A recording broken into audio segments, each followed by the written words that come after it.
knows in it. I'm authentic, real name, no gimmicks, no game, no scrimmage. I ain't playing with you niggas. What's happening? It's Platinum No Limit rap artist Mr. ServOn from the historic No Limit Records under Master P, man. Nation of Podcation, man. If you're not on the Nation of Podcation, you really with that hateration, man. So that's what it is, man. Y'all know what it is. During this time, this is when Cash Money Records was on their come up.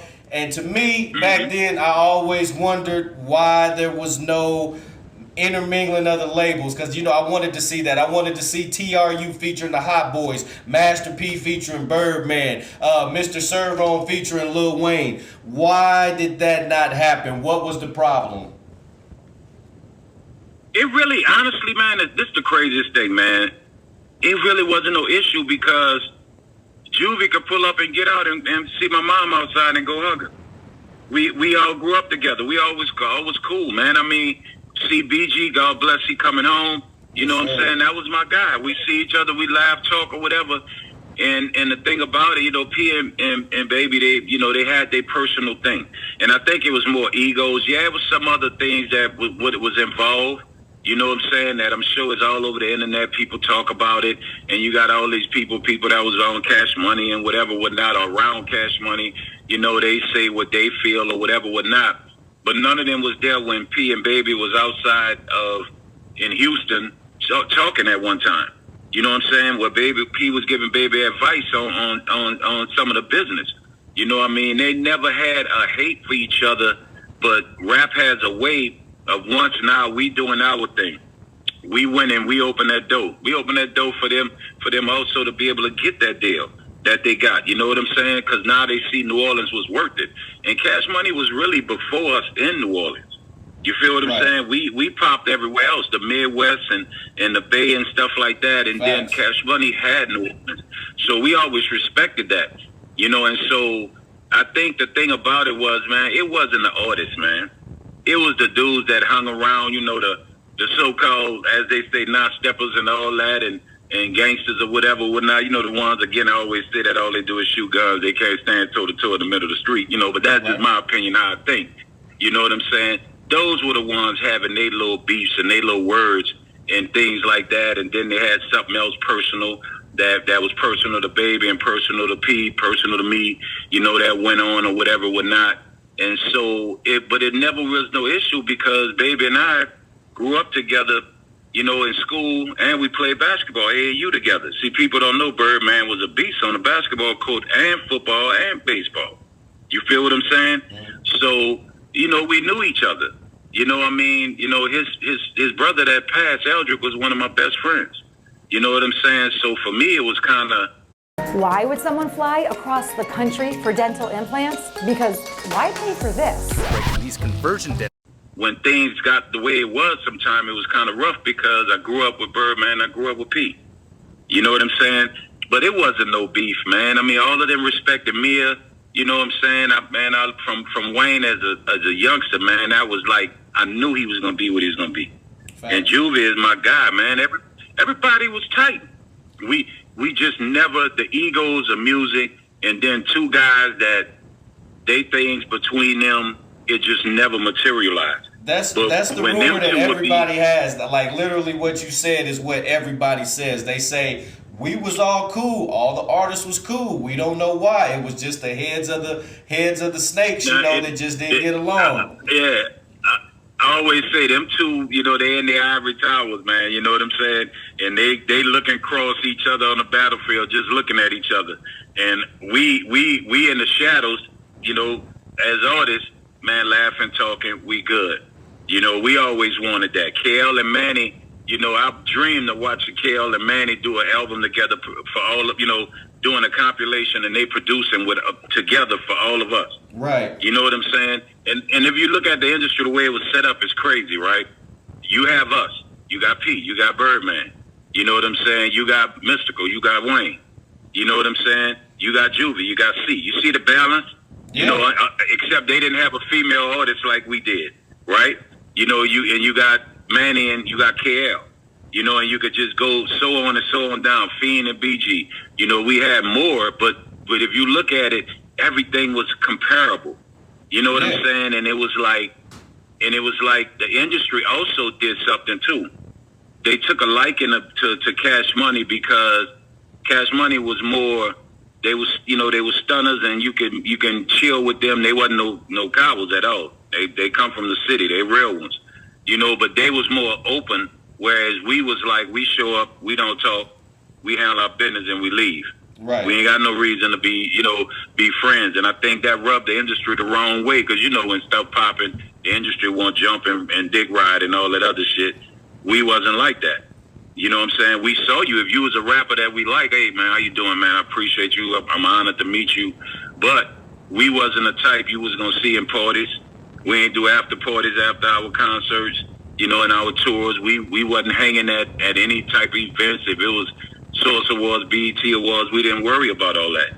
Right. You know what I'm saying? And I think the industry didn't like that. But Cash Money came along, and it was like, it was acceptable, and their music was good. So I think that was, and so it made even their transition easier. And then the also, industry wanted to thumb their nose at us. I don't think this gets talked about either because they almost were one of the first. They were almost like, I don't want to say it like because it sounds kind of corny, but they were kind of like a rap version of like a R&B group or something, or like a boy band. You know what I mean? Because they were young guys. They were all 20 years old, 21, young guys, kind of like a Backstreet Boys, but for niggas. You know what I'm saying? Like that's kind of how they kind of reminded me of. But but what they came with to me, because what I'm saying, they were. You might say the Backstreet Boys. I'm gonna say the Beatles because when they came, that's what I mean. But the Beatles, they were the boy band for their era. They stormed America. It was like this, and then they were fun. Us, we were serious. We were dark. You know what I'm saying? Right. In so many ways. We were that. They street, they real dudes. Now I'm never take nothing from them. Ain't nothing over their soft, right? But they would have. When we hit the club, we thugging, but we got bottles, we got jewelry, we gonna roll, the dice game gonna pop. That was them. The fun came with the thugs, right? With them. Right. With us, it was more or less like soldiers in the building. Like you look over and there's 30 of us and we ain't saying nothing to nobody. Right. So the industry, which the rap industry, they needed them because it opened eyes. This is how important they were. We were important in our way. Because we taught everybody to say, be independent, like you independent. Get your own business, man. Don't work for nobody. Create your own thing. We were very important in that way, right? We expressed. He learned the movement from St. Charles, E40 Uncle, E40s, the Little J's. Luke Skywalker, who doesn't get enough fucking credit. Facts. You know what I'm saying? Luke Skywalker. Trust me. All these songs you hear, Pound Town and all that, it wouldn't be available if it wasn't for Luke going to jail and fighting for it. Facts. You know what I'm saying? People don't really realize that. But we took the independent game where it was like the slave knives off the plantation. We want the plantation now. You know what I'm saying? If not, it's 100 of us coming, and we going to take it. And that's the Southern mentality. We wanted our 40 acres and a mule and then some. So we brought that mentality where even hustlers start getting their own business. Like, I'm proud to talk to you because you got your own thing. You ain't working for nobody else. I appreciate that. You feel what I'm saying? But what they brought to the game was what is prevalent today. All the stuff, right? People should have looked through it. Think about this. Go buy you a Escalade right now. It's sitting on 30 inch, right? And the inside got wood grain, got the big old screen. That's the TV in the dash. And I do a Cash Money song.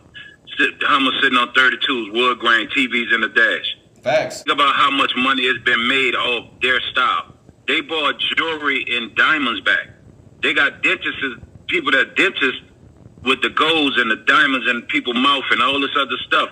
They brought that. They had Puffy wearing a white tee, bro. Puffy, the pretty ass dressing ass Puffy wearing a white tee, bro. With the chains. You get what I'm saying? With the chains. They brought so much of what you see today, which is branding and imaging and saying, look at me, look at my jewelry, I'm partying the best, I'm turning up, I'm bottles.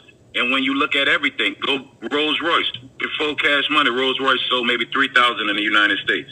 Think about how many they sell now. Hundreds of thousands G5, now. Everybody got a planes. Rolls now. Who started? Who started private planes, getting on private planes? That really talked about it. Them. Bling, Candy bling. coated helicopters. They rapped about stuff that now everybody, even rich people, follow. Right. See, what people don't know, they'll never understand what Cash Money and No Limit was until maybe the world economy just fall and you look back on the good old days and see that we are the culture. You know what I'm saying? Rap is the culture of the world. If we say it, they say it. If we buy it, they buy it. If I'm talking about every rapper, if Facts. the world follows, if we dress it, Ciroc was boring. I knew about Ciroc, but Puffy said Ciroc and put Ciroc up, and it became $1 billion company. That quick. You feel what I'm saying? So Cash Money was the ones brought it back to, yeah, I'm gangster, because usually gangsters sit on the wall, and they're too gangster to have fun and smile, right? Right. Cash Money came into the game. It's like, man, I'm gonna let you see my golds. I'm gonna let you see this jewelry. I'm gonna pop these bottles. You know, stuff that he fought him was doing, but nobody caught on. But Cash Money took it to another level. So I think both us and Cash Money was good for the game. You know, it was good for life. Knows in it. I'm authentic, real name, no gimmicks, no game, no scrimmage. I ain't playing with you niggas at all.